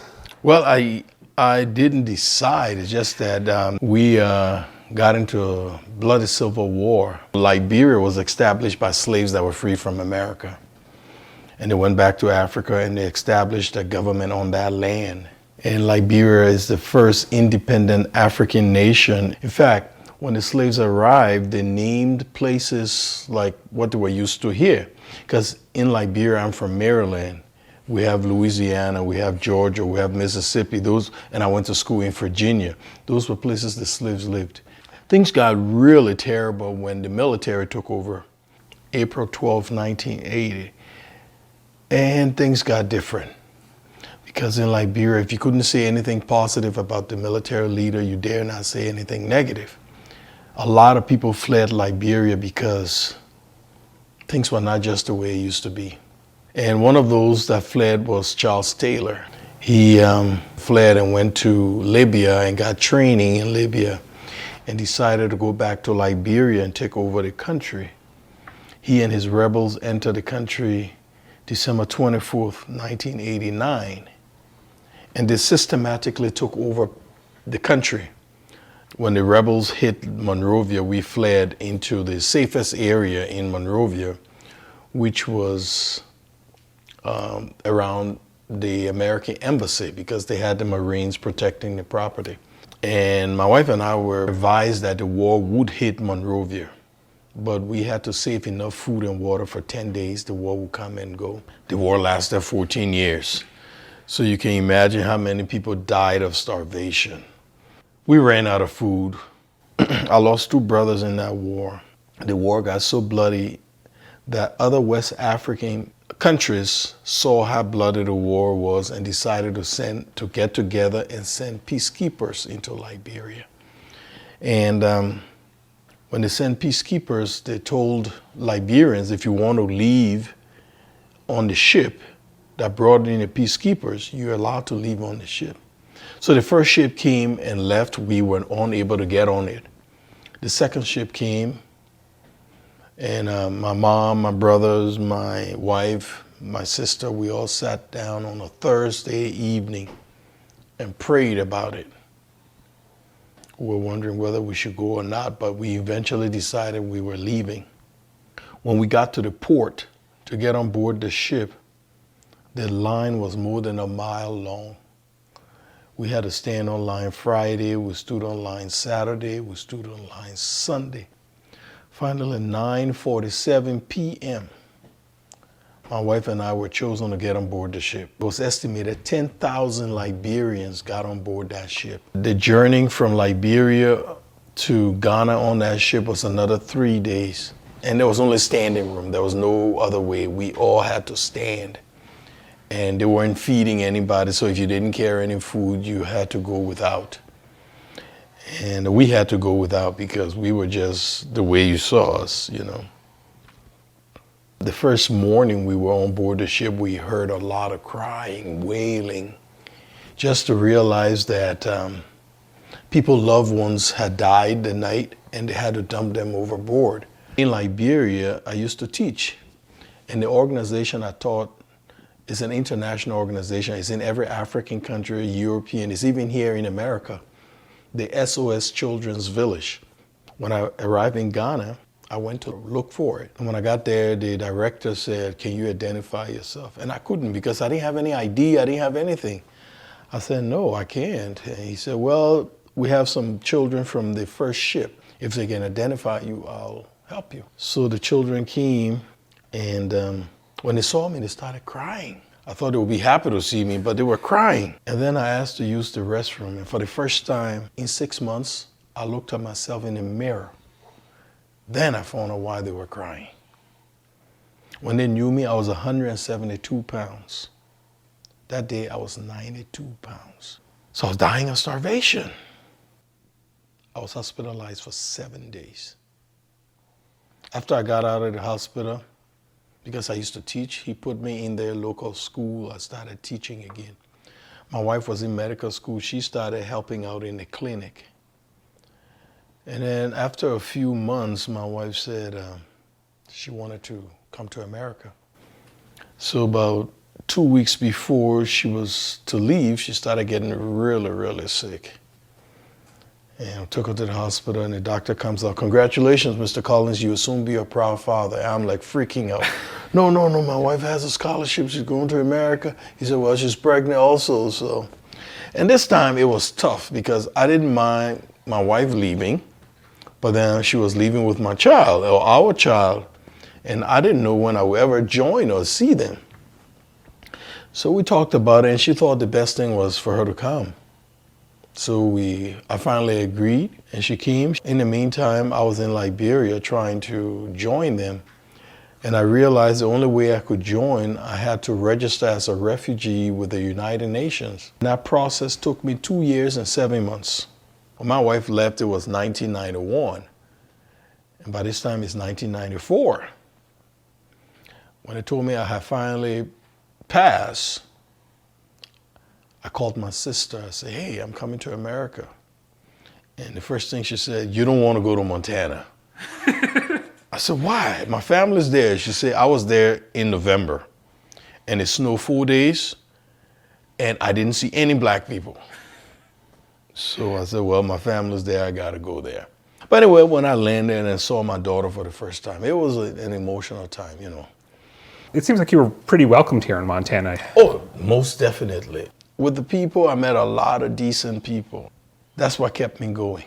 How long were you here before you ended up becoming a citizen? About 7 years, because first I was a refugee. That would take a year, and then you can apply for permanent resident. And then you be 2 years permanent resident, and then you apply to be a citizen, and that's 5 years. You started out working in the schools. How do you go from working in the schools to mayor? When I worked at Intermountain Children's Home, I worked at Kessler as a janitor. And I stopped being a janitor when one of the teachers went on maternity leave. And then I spoke to the principal. I said, can I teach? She said, do you have a degree? I said, yes. So I showed it to her. She said, but why didn't you tell me? I said, I didn't want to appear overqualified for the janitor's job. So, because I needed it, and so I didn't want you to deny me. She said, what you need to do is go to May Butler Center and register as a substitute teacher, and then I'll keep you in the classroom. And I started subbing. I still remember my first day in second grade class. This little girl said, oh my God, the janitor is teaching us today, you know. You know, kids, they say the darnest things. Yeah. And no moss was growing under my feet, man, none. I work at a VA hospital for 10 plus years as an administrative officer. I work with Immigration, Homeland Security as Immigration Service Officer. And then I joined Department of Health and Human Services. So I've been around the block. I've done it all. I know a lot of people just saying, oh, from janitor he became this. No. They don't know the part of it. I've done everything. I put 14 years in the Army and the National Guard. In 2 months, I'll be retiring finally from the Navy Reserves, 22 years. What made you decide to run for mayor? I've always wanted to get into politics. I must admit, even back in Liberia, my undergraduate is in political science and sociology. I wanted to run for mayor in Monrovia when I was a senior in college, but I didn't get into it. But I always wanted to. So when I came here and realized after these many years that, God, nobody died from politics in this country, you know. So I called a couple of friends together and told them, hey, you know, there's a possibility I wanted to put my hat in the race. And they were excited to say, yeah, we think you should do it. So you were running against a 16-year incumbent mayor, and you won, the first black mayor in the 128-year state history. So what do you think it means for Montana, and in the broader sense that you, a man of color in a very white state, former refugee, an immigrant, you were able to win in what is a state, the whole state went, 20 percentage points for Trump. My winning brought a lot of different things out. It told us a lot of things. Refugees are not what you say they are. Montana is not what the rest of the world think it is. And so, yeah, a lot of things came out of my winning. Since you've come to the U.S., have you been back to Liberia? Yes, I went back once. I took my kids, I think about 8 years ago. I took the kids back to where we grew up. Took them back to show them their uncle, their aunts, their cousins. They had never seen any of them. So so there are still friends and family back yes. there. Donald Trump had recently said that Liberia is stable. His exact words, Liberia is no longer experiencing armed conflict and has made significant progress in restoring stability and democratic governance. In your opinion, how accurate is that statement? It's partly accurate. We've had democracy now. We've had a transition of 2 governments. So yes, that is accurate. But where it's not accurate is in the United States, we have pretty close to maybe 100,000 Liberians in this country who have been here for 30 years because of the DED program. 30 years. They have homes, they have built lives here. And for him to say 100,000 people can just go back to a fragile economy, Liberia, it won't work because the 100,000 people leaving here and going back, they don't have jobs. It's not going to work. And the economy cannot consume them. The country is not ready for them. And so him telling people to get ready in a year and they should be, that's wrong. All of them have American kids. All of them have American this, American that. What do? You break families apart? As we've talked about, it's been a pretty rough time for immigrants, refugees, asylum seekers, to the immigrants out there, people who are, struggling during these times. Are there any words you'd have for them? I always tell people, America is the great equalizer. If you work hard, there is no way you won't make it. I encourage other immigrants to continue to work hard, stay clean, and do the right thing. Because if you can do those things, there are brighter days ahead. What's your American dream? You know what? I'm living it right now. I'm living my dream. I mean, I have 2 kids. They were born here. My daughter is serving this country in the Middle East right now. She is doing very well. My son is graduating in May from the University of Montana. My wife and I were both winding down our military career. She's also in the Army Reserves. She's a nurse at VA. And so I think all is well. Anything comes after what I'm doing is extra. But right now I'm doing okay, and I'm happy. I am, really. Well, thank you very much. No problem. All right, so hopefully we got our mics all fixed now. We're going to answer some social media questions, and we're going to go straight to speed round. All right, what do we got? All right, 29 Super C, we were asking, how long will it take NVC to grant a green card appointment via consular processing after submitting DS-260 if the priority date is current? Well, assuming you submitted all the documents properly, they should transfer the file within 8 weeks, and you should get another interview within 8 weeks of transferring, so 2 to 4 months. All right, the next one reads, I am from Bangladesh. My question is that will the applicants who will face embassy after 3 to 4 months face new public charges rules in the embassy? Correct, yes, true. Namastanvu saying, I responded to request for evidence and was received by USCIS. When will I get the work permit or hear back from USCIS? I don't have any idea what you're doing. Simi asks, I am a green card holder and I applied for my daughter when she was under 18. But let me say this, if you responded to the RFE, figure 6 months from there, assuming you did it right. Okay. Simi Sikone asks, I am a green card holder and I applied for my daughter when she was under 18 and her interview was on August 26th, but they put her case on hold. It's almost 5 months. 4 months is the maximum. You should start contacting the embassy or have us do it. Okay, I'm Jamana, and I'm from Atlanta, Georgia. 1 month ago, I got an I-551 stamp on my Indian passport. So now, how long do I have to wait for the 10-year green card interview? If you have the I-551 stamp in your passport, so she's removing the conditions of her permanent residence, I don't know, but it usually takes somewhere from 12 to 24 months. Alrighty, Tanisha Thomas asks, how long after DS-260 is submitted to get a reply from the NVC?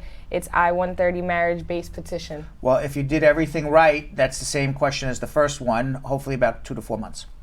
All right, Christine Maurice is asking for a friend. She has current removal proceedings because of a visa she applied before, but she entered illegally. She applied for an AOS in 2016 and it got canceled due to lack of follow-up. Does she have a chance for an AOS by filing the I-601 waiver and filing the I-485, I-130 concurrently? I don't know what you mean by entered illegally. If you came on somebody else's passport, you would need to file a waiver if you have proof of your legal entry. If you entered without inspection, you're not eligible to adjust. Does she have to file at the consulate of her home country? She needs to have a consultation. When you start saying, I came here illegally and do I need waivers, the next question should be, who should my lawyer be? Yeah. Right.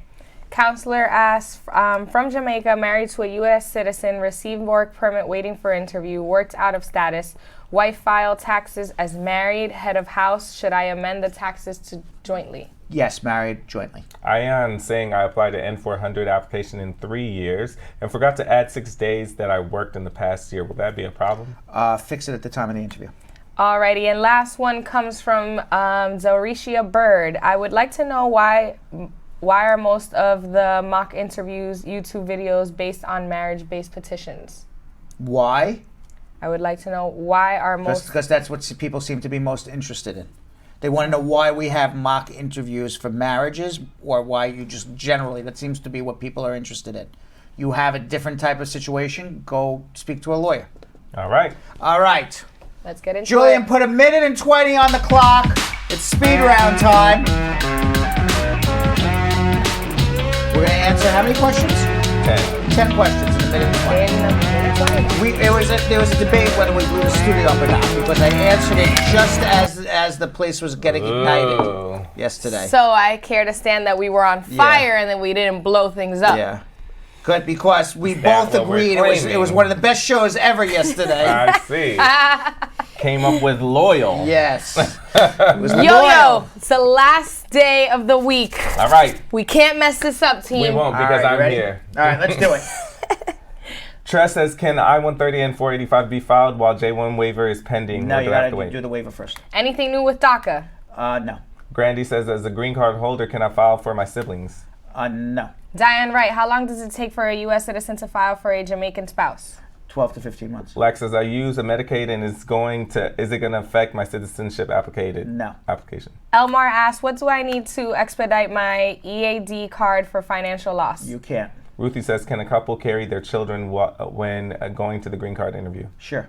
Shauna K asks, how much evidence do you need to show for being an abused spouse? Enough to show that you're an abused spouse or extreme emotional abuse, physical abuse. It's a real marriage and you're a person of good moral character. Jennifer Wallace saying, my husband is a permanent resident. Can he petition for me? Yes, you can. Tanya Winter, when U.S. citizen files for spouse, do you have to show your bank statements and balances? You have to show bank statements. Let's keep on going. Ambassador saying, I'm trying to bring my wife from Africa and about 2 months away, about to be citizenship. How much is it going to cost me to bring her in the USA? Filing fees? It's $535 for an I-130. Stasia Wright asks, how long after you get to U.S. To use a visa can you get your green card? About 4 to 8 weeks. All right. We did it. 13 questions. We did it. We only had to do 11. We only had to do 10. What? We only had to do 10. Oh, 10. We really did it. Oh, yeah. Yeah, we did it. This could be the greatest show ever. And me and Yo-Yo were matching. Me and Yo-Yo were wearing By the way, this was my American dream today. But for our mics not working. Right. And but for Moshe getting cut in the middle. Okay. It was almost my American dream. Right. That was great. Almost. But your favorite peeps were coordinating pink. Correct. We didn't give Brad the memo. Nobody gave me the memo. Sorry. All right. Comments of the day. Comments of the day.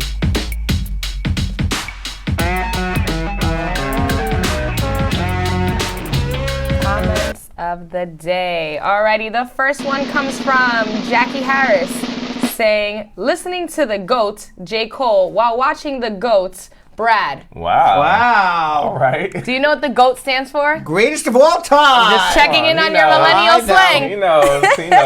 All right, everybody, our second comment of the day comes from Triple N saying, thanks, Brad. I used my AP to travel to Africa and was never harassed nor questioned. You are the best. All right, wonderful. Congratulations. Nice. I'm glad you got to travel. Alrighty, next one comes from Jasmine Caballero, and she says, The Brad Show, the most informative show on earth.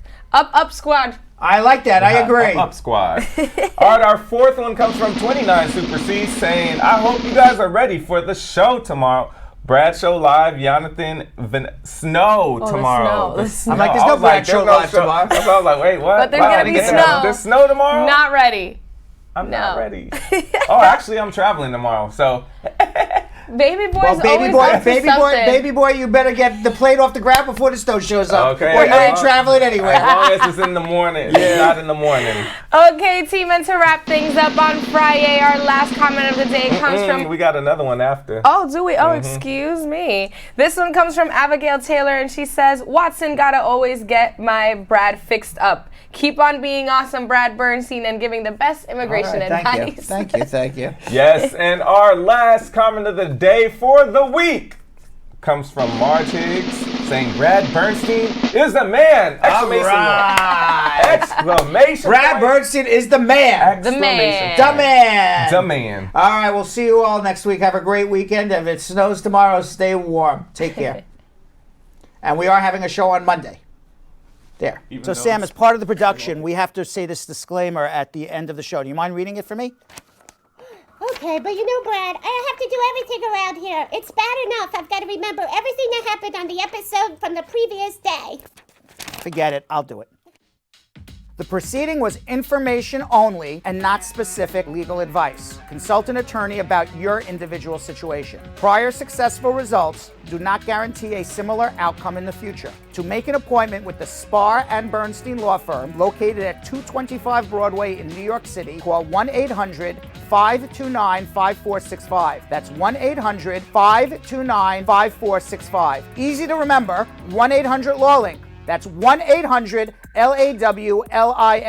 Once again, make a call to 1-800-529-5465. And of course, link up with the law offices of Spar Bernstein, located at 225 Broadway on the 5th floor. If I were you out there, make the call, make the link, make the connection, make it Spar Bernstein. 1-800-LAWLINK. That's 1-800-529-5465. And now, conveniently located in Hartford, Connecticut on 1 Congress Street. Visit us in Connecticut or in New York at 225 Broadway. That's 1-800-529-5465. 1-800-LAW-LINK. 1-800-529-5465.